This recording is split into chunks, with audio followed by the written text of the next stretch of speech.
আট উপদেষ্টার বিরুদ্ধে দুর্নীতির অভিযোগ ভিত্তিহীন বলে জানিয়েছেন অন্তর্বর্তী সরকার।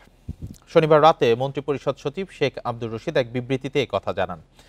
এর আগে সাবেক একজন সচিব অন্তর্বর্তী সরকারের আট উপদেষ্টার দুর্নীতির প্রমাণ থাকার দাবি করেন। বিবৃতিতে কারো অসদাচরণের বিশ্বাসযোগ্য প্রমাণ থাকলে তা যথাযথ আইনগত ও তদন্তকারী কর্তৃপক্ষের কাছে জমা দেওয়ার আহ্বানও জানান তিনি। বিবৃতিতে বলা হয়, সম্প্রতি সংবাদপত্রে প্রকাশিত কিছু প্রতিবেদন অন্তর্বর্তী সরকারের নজরে এসেছে, যেখানে গত শুক্রবার সাবেক সচিব এবিএম আব্দুস সাত্তার নাম উল্লেখ না করে কয়েকজন উপদেষ্টার বিরুদ্ধে ভিত্তিহীন অভিযোগ উত্থাপন করেন। বিবৃতিতে আরও বলা হয়, সরকার এই অভিযোগগুলো দৃঢ়ভাবে প্রত্যাখ্যান করছে। প্রমাণ উপস্থাপন না করে ঢালাওভাবে অভিযোগ করা দায়িত্বজ্ঞানহীন বলেও উল্লেখ করা হয়।